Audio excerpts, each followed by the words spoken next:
तेरा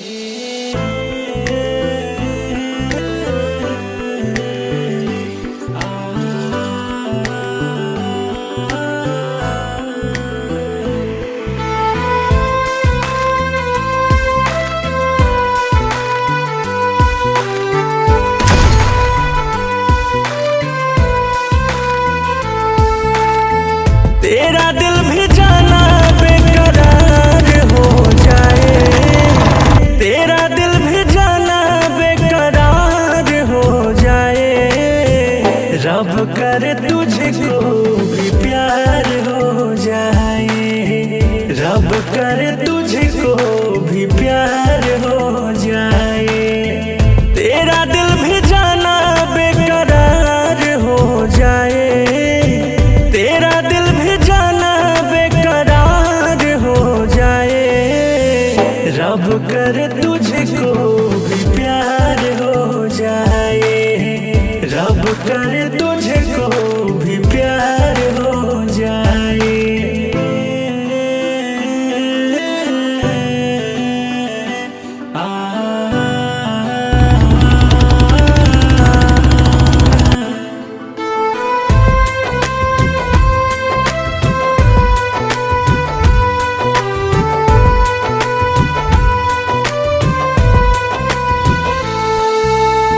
तू हसीना ना जमीना हर तरफ ये शोर है। मैं दीवाना बन गया हूँ, दिल पे किसका जोर है। मैं दीवाना कम नहीं हूँ, हार कर ना जाऊंगा।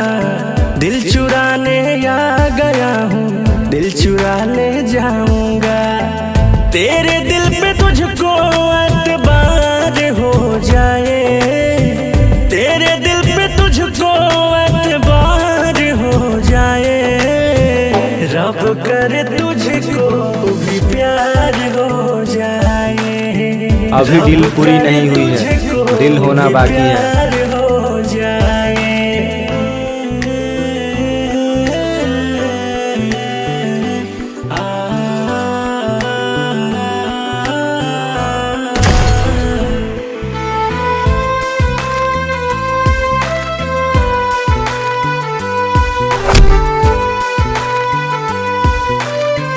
अब हुई दिल पूरी।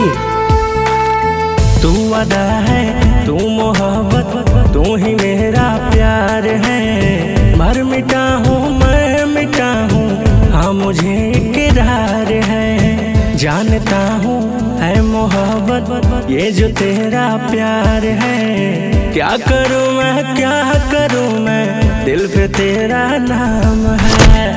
तेरे दिल पे मेरा इख्तियार हो जाए, तेरे दिल पे मेरा इख्तियार हो जाए।